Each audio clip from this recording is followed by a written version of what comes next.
Aku memijit pelipis saat melihat aksi kedua pria yang tiba-tiba sudah seperti anak kecil. Aku bahkan tak bisa berkata-kata lagi. Bagaimana bisa kedua pria dewasa itu melakukan hal-hal absurd yang aku pun baru melihatnya. Mas Agung yang selalu cuek dan dingin, tiba-tiba terlihat konyol. Sedangkan Brian yang penuh karisma dan wibawa seperti anak kecil yang sedang mempertahankan balon miliknya. Dia protektif. Meski ada perasaan bahagia, tetap saja hal itu jelas melelahkan. Menghadapi dua pria dewasa yang berubah secara instan membuatku kebingungan. Ada-ada saja mereka, tidak masuk akal dan sangat di luar nalar. Ah, jeritku saat ingin kembali berdiri. Aish, dasar luka sialan. Umpatku saat merasa nyeri pada bagian kaki dan tangan. Membuatku tak bisa bergerak leluasa. Aku bersyukur sebab hanya kedua bagian itu yang parah. Sedangkan wajahku hanya terluka ringan. Saat kejadian itu, aku tak merasakan apapun. Ya, karena aku pingsan. Namun, setelah beberapa jam dirawat akhirnya rasa nyeri dan ngilu itu seketika muncul secara bersamaan. Seketika aku merutuki kebodohanku yang tak memperhatikan keadaan sekitar. Akan tetapi, itu bukanlah kesalahanku semata. Supir truk juga lalai dalam berkendara. Yang kutahu dialah yang disalahkan dalam kejadian ini. Aku tak tahu bagaimana kelanjutannya. Tetapi pihak supirlah yang membayar sebagian biaya pengobatan dan perbaikan motor. Suara ketukan pintu membuat perhatianku teralihkan. Aku berjalan terlatih masih sambil meringis kesakitan. Alisku sempat berkerut setelah tahu siapa orang di luar sana. Seorang wanita parubaya yang membawa anak kecil yang mungkin seumuran dengan Caca. Apa Anda yang bernama Nara? Aku mengangguk. Ya, saya sendiri. Ada urusan apa? Bu. Ibu itu seketika menggenggam tanganku lalu meminta maaf. Bu, masuk dulu. Aku menuntunnya masuk ke rumah dan meminta agar beliau duduk di sofa. Mengapa ibu harus meminta maaf pada saya? Tanyaku bingung. Maafkan suami saya yang sudah menabrak Anda. Katanya kau sampai dirawat di rumah sakit. Suami saya benar-benar minta maaf. Kenapa ibu repot-repot datang kemari? Saya sudah memaafkan suami ibu. Seseorang datang dan marah-marah pada suami saya. Katanya suami saya hampir menghilangkan nyawa seseorang. Alisku berkerut. Siapa orang yang sangat berlebihan itu? Tabrakan itu tidak disengaja. Jadi mengapa dia harus datang dan membuat semuanya kacau? Apakah ibu tahu siapa orang itu? Tidak, kalau ciri-cirinya, dia lumayan tinggi. Kulitnya tidak terlalu putih. Rambutnya sedikit ikal dan dia cukup tampan. Dia hanya mengatakan bahwa dia orang terdekatmu. Aku tahu dia. Ah, kenapa Mas Agung sampai seperti ini? Dia tidak punya hak untuk melakukan semua itu. Maaf Bu, jika kedatangan pria itu mengganggu. Aku sudah memaafkan suami ibu dan tidak akan mempermasalahkan tentang kecelakaan itu. Kami sama-sama tidak memperhatikan keadaan sekitar dan mungkin juga keadaan kami sama-sama terburu-buru. Meskipun seperti itu, saya tetap berniat meminta maaf atas kejadian yang menimpa Anda. Untung saja pria yang mengaku sebagai walimu menolak untuk meminta ganti rugi atas segalanya. Lagi-lagi alisku berkerut samar. Maksud ibu apa? Laki-laki yang kami temui saat hari kecelakaan itu menolak meminta ganti rugi. Sehingga polisi juga tak mempermasalahkan lebih lanjut lagi. Apakah nama pria itu Brian? Ya, dia bernama Brian. Dari yang kutahu dia juga adalah seorang dokter. Aku tercenung. Kenyataan ini jelas berbanding terbalik dengan apa yang dilakukan Mas Agung. Kedua pria itu jelas berbeda. Hah, sekarang aku malah membandingkan kedua pria itu. Aku memandang Brian dari dapur. Ia duduk di sofa yang tak jauh dari tempatku. Caca yang katanya merengek ingin menemuiku menjadi alasan sehingga ia harus datang kemari. Dengan langkah yang masih belum sempurna, aku berjalan mendekat dan membawakan minuman untuk keduanya. Kau tak perlu repot Nara. Aku bisa mengambil sendiri jika mau. Aku tak mau membuat tamuku kehausan. Ucapku sambil tersenyum ke arahnya. Caca minum dulu. Masya Allah. Kau sudah seperti seorang ibu. Aku menyipitkan mata lalu menatap tajam ke arahnya. Apa maksudmu? Aku tidak bermaksud apa-apa. Aku hanya mengatakan bahwa kau cocok untuk menjadi seorang ibu. Kau bersikap lembut dan baik hati. Ia menyesap minumannya. Kau juga cocok menjadi ibu bagi Caca. Gumamnya pelan yang masih bisa terdengar di telingaku. Namun aku tak menggubrisnya. Oh Yayan, kau mengatakan bahwa orang yang menabrakku membantu membiayai pengobatanku bukan? Ia mengangguk. Ya, dia ngasih berapa? Dia tampak berpikir. Lalu melirik ke kanan dan ke kiri. Aku tahu arti pandangannya. Ia lalu memasang cengiran dan aku seketika mengangguk paham. Mengapa kau berbohong? Tanyaku penasaran. Aku takut kau marah. Aku justru marah karena kau berbohong padaku. Potongku cepat. Maafkan aku. Raut wajahnya memelas. Lain kali jangan diulang. Tegasku lagi. Ia mengangguk paham seperti anak kecil yang patuh akan nasihat orang tuanya. Bunda, Caca menarik lenganku. Membuatku menoleh padanya. Ya sayang, panggilan Bunda sudah menjadi panggilan yang terdengar lumrah. Kapan Bunda menikah dengan ayah? Heh, siapa yang mengajarimu untuk berkata seperti itu? Caca. Nenek, kata nenek kalau Caca ketemu sama Bunda. Caca harus bertanya seperti itu. Maafkan Ibu Kura, kamu jangan memasukkannya ke dalam hati. Aku tersenyum dan mengangguk. Ya, orang tuamu mungkin sedang kasihan pada anaknya yang masih sendiri di usia Caca yang semakin bertambah. Makanya cari pasangan Yan. Jangan hanya fokus dengan pekerjaan. Aku juga sedang mencari pasangan yang cocok untuk Caca. Selain cocok denganku, aku juga harus melihat keakraban di antara Caca dan wanita yang akan menjadi istriku. Aku tak mau jika nantinya Caca terabaikan jika aku menikahi wanita yang kurang tepat. Semoga kau mendapatkan wanita dengan ciri-ciri seperti yang kau sebutkan tadi. Aku sudah mendapatkannya. Aku menoleh padanya. Ia pun melakukan hal sama. Pandangan kami saling tertuju. Hening. Aku terpikat dengan tatapannya. Seolah tatapan itu mengandung sihir yang membuatku tak ingin terlepas. Ayah, Bunda, teriakan Caca membuatku terperanjat kaget. Suasana tiba-tiba terasa canggung. Aku tak berani menatap Brian. Caca mau menginap di sini. Tidak boleh sayang, Tante Nara tak boleh diganggu. Tante masih sakit. Caca mengembuskan napas panjang. Lalu duduk terkulai di lantai. Aku juga ingin punya bunda. Mengapa Caca tak punya bunda seperti teman-teman yang lain? Hatiku mencelos. Ada rasa iba saat mendengar keluhan dari seorang anak kecil. Sebagai seorang wanita dewasa, aku paham akan kerinduan yang ia rasakan. Rasa iri pada teman-temannya pasti sangat mengganggu. Aku dan Brian saling berpandangan. Tak tahu harus menjawab apa. Pertanyaan Caca benar-benar sulit untuk kami jawab. Secari kertas undangan berwarna biru dengan kertas jasmin membuatku sulit untuk bernapas.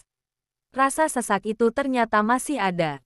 Kukira semuanya akan baik-baik saja setelah ia pergi dengan begitu lancangnya. Kukira hatiku akan baik-baik saja setelah orang lain mendekatiku. Akan tetapi aku salah. Justru aku merasa kecewa berkali-kali lipat saat melihat untaian huruf yang menuliskan namanya. Rio Mahersa akan menikah dengan seseorang bernama Pragita Ayudhya. Wanita yang sangat kukenal.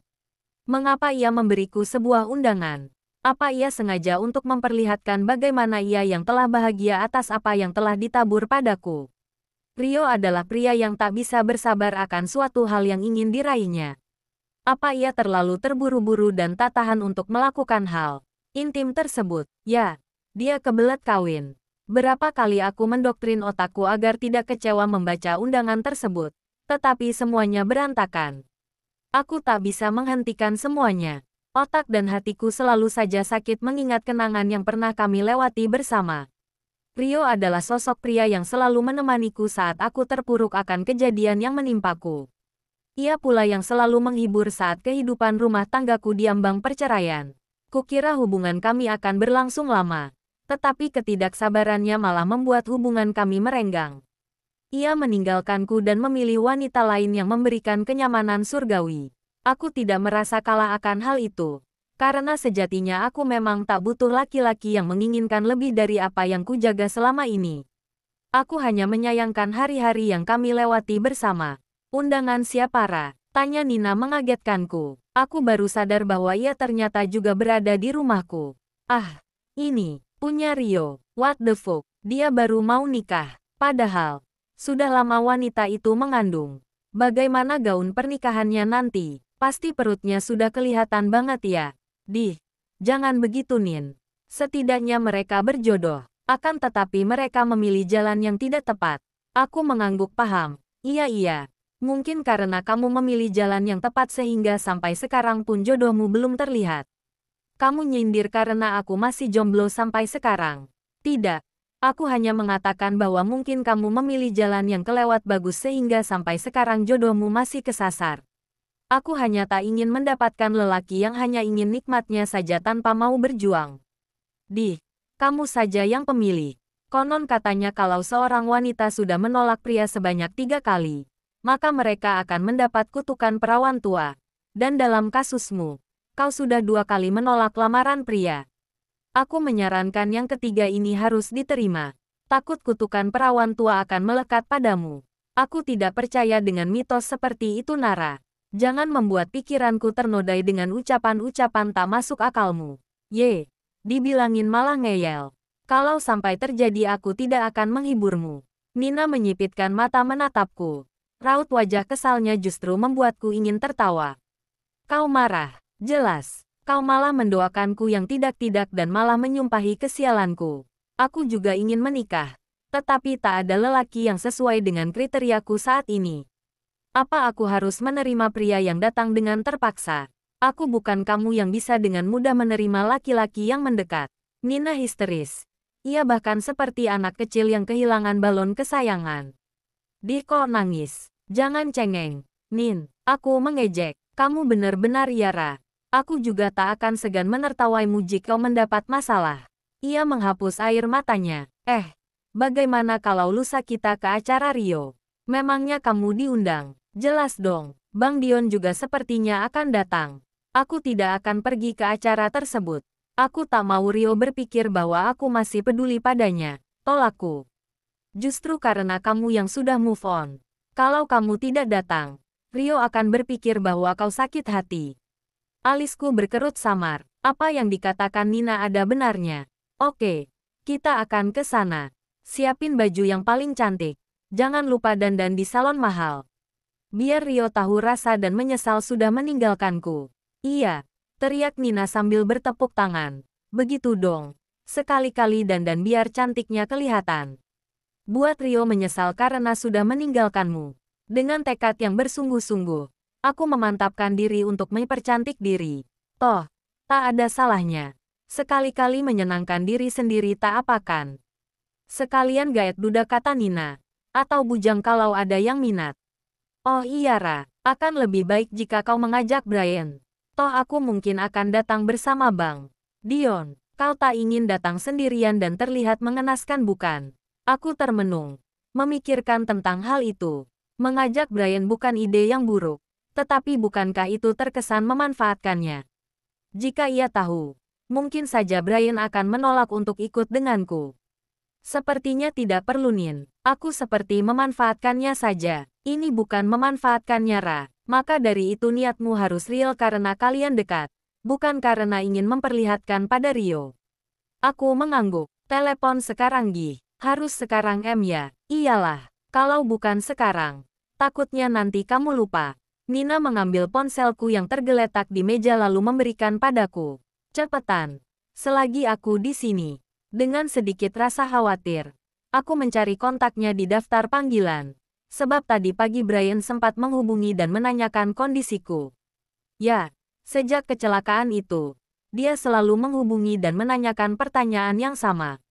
Apa aku tidak mengalami kendala? Apa aku baik-baik saja? Apa aku menginginkan sesuatu? Atau parahnya dia menawarkan diri untuk datang menemaniku di rumah? Halo Yan, apa besok lusa kau punya waktu? Tanyaku saat mendengar suaranya di seberang sana.